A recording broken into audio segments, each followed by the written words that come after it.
रोहन और शंकर एक Indo American architect हैं। उसके पिता शंकर केरल में एक बड़ी कंपनी शंकर एसोसिएट्स के मालिक हैं। रोहन की जिंदगी आराम से चल रही होती है। एक दिन उसे पता चलता है कि उसकी पुरानी सहपाठी कनी, जो एक भरतनाट्यम डांसर थी, उसने आत्महत्या कर ली है। कुछ समय पहले रोहन की कनी से एक एलुमनाई मीट में मुलाकात हुई थी और उनके बीच थोड़ी नजदीकी भी बढ़ गई थी। कनी की मौत से दुखी होकर रोहन उसके परिवार से मिलने जाता है। वहीं उसकी मुलाकात पड़ोसी मधुसूदन से होती है, जो एक ऐसे परिवार से आता है जो पीढ़ियों से तांत्रिक और भूत प्रेत भगाने का काम करता है। कनी के कमरे में रोहन को एक लाल हेयर क्लिप मिलता है। वो उसे याद के तौर पर अपने साथ ले लेता है। घर लौटने के बाद रोहन के साथ डरावनी घटनाएं होने लगती हैं। उसे पायल जैसी झनकार सुनाई देती है। कोई दृश्य हाथ उसके बालों को छूता है और एक अदृश्य ताकत उसका गला दबाकर हमला करती है। डर कर ये बात मधु को बताता है। मधु कहता है कि शायद कनी की आत्मा बेचैन है। थोड़े ही दिनों बाद वो शांति पा लेगी, लेकिन भूतिया घटनाएं रुकने के बजाय और बढ़ जाती हैं। अपने मन को शांत करने के लिए रोहन कनी के भाई किरण को कुछ दिनों के लिए अपने घर बुला लेता है, लेकिन आत्मा किरण पर हमला कर देती है और उसे बालकनी से नीचे फेंक देती है। किरण बुरी तरह से घायल हो चुका था। इस घटना के बाद रोहन को एक भूतिया आकृति दिखाई देती है। एक लंबा दुबला सिर कटा आदमी।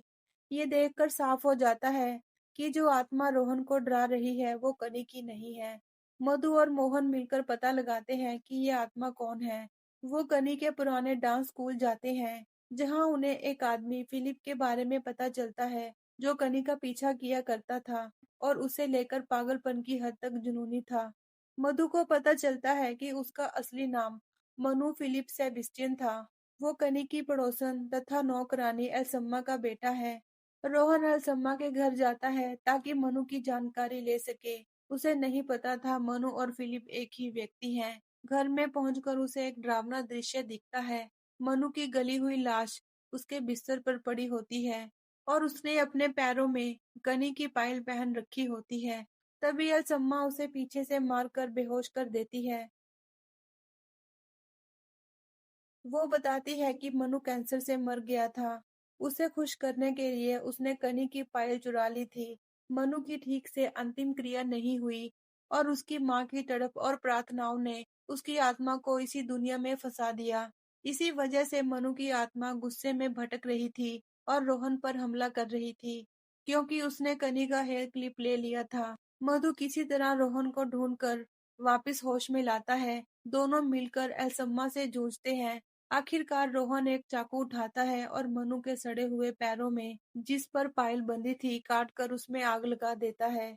पायल ही उसकी आत्मा को बांधे हुए थी। जैसे ही आग जलती है, आग फैलकर घर को अपनी चपेट में ले लेती है और मनु की दुख भरी आत्मा आखिरकार मुक्त हो जाती है।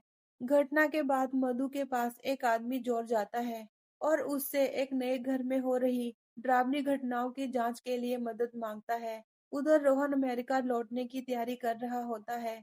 तभी उसके सामने कनी की आत्मा आ खड़ी होती है। ये साफ संकेत है कि रोहन की मुसीबत अभी भी खत्म नहीं हुई। इसी के साथ इस कहानी का एंड होता है।